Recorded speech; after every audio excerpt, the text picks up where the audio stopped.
Hey YouTube, it's Wednesday and that means it is Love Vibes Day. How are you doing? If you're new to my channel, welcome. I'm Jennifer, but everyone calls me JFO, and I'm an intuitive astrologer. I help you break your patterns, learn your personality, and most importantly, I know your destiny. So if you want to get a destiny reading, you should check out all the information below and sign up and let's do it. Also, one other thing I wanted to note, I'm raising the price of my readings just $12. It's really not going to be much of a raise, but it is happening next week. So please make sure you book that reading before the 5th of February so you can get the discounted rate. Okay, so today is going to be short and sweet. And the topic for today is that relationships are in your mind. Now, I don't personally like to think that because, as a human, I just want to blame everyone for my problems. So for example, if someone does something to hurt my feelings, I want to say, you hurt my feelings, right? It's kind of what we all want to say, right? And I'm sure we say it too. Like if you're in a marriage, I'm sure every month you're finding an excuse to be pissed at your spouse, right?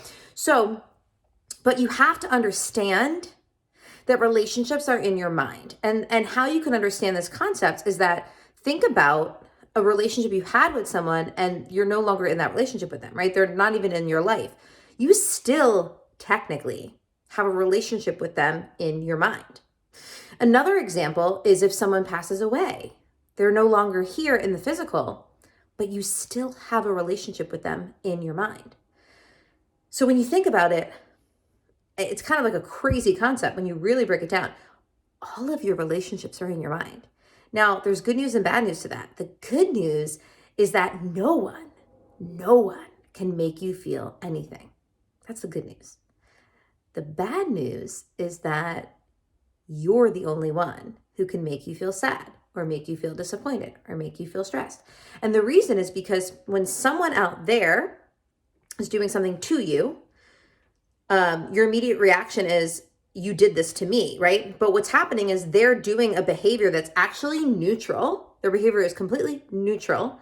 And you are adding your thoughts about it and your feelings about it. And that is what's creating your experience of them. It's the same if you, let's say that you were cheated on, right? Now, here's the thing. This is where it gets a little funky, because on one hand, this is truth. Relationships are in your mind. No one can make you feel anything. You are 1,000% responsible for your feelings, for your thoughts. But let's just use the example of someone cheating on you, because I know your ego immediately is like, JFO, you're wrong. So let's say that someone really freaking backstabbed you. Like I'm talking, they were like, you're amazing. And they just made you feel like you guys were this, like this, right?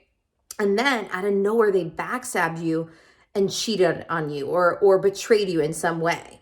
It's totally natural to be like, you did this to me, right? Like you betrayed my trust. That is a normal thing, right? But there's a fine line between you did this to me versus I have a boundary. Okay, so let's talk about that. So someone can cheat on you, right? And or even a great example of this is like if someone says to you like, you are bad with money, right? Like what that's going to do is it's going to trigger up within you your own thoughts about how you're bad with money. So you think that they've hurt your feelings, but they've only hurt your feelings because you're basically, they've helped you hurt your own feelings. Does that make sense? But if someone was like, I hate your blue hair, you're going to be like, okay, like I don't have blue hair, right? So like just use that example, because if someone were to say something to you out of anger and aggression, but it doesn't resonate with you, you're going to be like, no, But if they say something to you and it resonates with you, you think it's them hurting you, but it's actually them triggering up within you your limiting beliefs and self-doubts within you. That's the bad news. Okay. So, but here's the part that's fun. Pat Allen always has this phrase where she says, you have every right to, and then you state the neutral behavior. So you have every right to cheat on me. But when you did that, it made me feel, now this is what a woman would say, feel. Now, again, let me just preface this with a disclaimer. if you're in a relationship, you're not going to be scripting what you're saying. So don't worry about how you're saying it. But the way that Pat Allen talks about the lingo of communication is she says that for a woman, or I'll say it this way, the co-pilot, the feminine energy of the relationship, which could be a man or a woman, is going to be more in touch with their feelings and sharing their feelings, whereas the pilot is going to be more in touch with their thoughts. And there are men out there. There are definitely men out there. And she always makes a joke. Don't ask a man what he's feeling unless he's puking or bleeding. Love that. So there are men out there that absolutely are not going to share what they're feeling from a place of saying the word feeling. They're going to share it from, I'm thinking this, right? But I'm sure there's also men out there who are going to tap into their feelings. So there's no hard or fast rules to this, right? Just understand that the words are important in terms of helping you feel or think well, right? So let's say it's the co-pilot in the relationship. You have every right to cheat on me.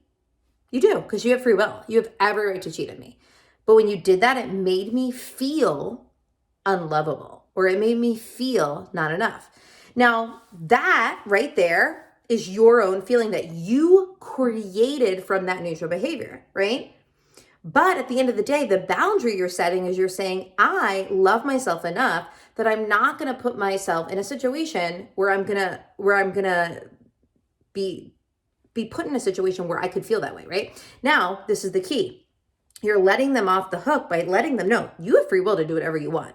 But if you actually can safely say that you're totally okay with me feeling uncomfortable, that means you don't care about me. That means you don't love me. Now, someone could say that to someone and they could be like, oh my God, I know, I'm so sorry, and realize that they do actually want to cherish your feelings. And then you can use the tools of communication to get to that common ground, right? And it's the same with the other way around. So let's use a silly example. I always like to use the example of dishes. I know it's so silly. But let's say the pilot wanted to say, you have every right to not want to do the dishes. But when you didn't do the dishes, it made me think, see, this is more of the pilot way. It made me think that you don't care about our home. I don't know, I'm making it up, okay? So, again, like, it doesn't matter. Obviously, when you're in a relationship, you're not going to be analyzing the way you're saying it, but it helps you to have this kind of basic way to say things where you're not telling someone that they did something to you, because remember, relationships are in our mind. Another great example is I actually lost my Facebook account. I lost my Facebook account a couple months ago. They just, I don't know, deleted me. It was very weird. So with no reason or warning or way to get my Facebook account back. So I lost all of these friends. Okay. I lost all of them. So someone could very easily from their mind think, oh my God, JFO doesn't want to be my friend anymore. Meanwhile, I just lost all my friends, So it's interesting how our minds create scenarios, right? Our minds create the relationship. And that's why communication is so important when it comes to relationships. So I hope this served you today. Tomorrow, we're going to be talking about our star vibes, our professional development, and I can't wait. See you then.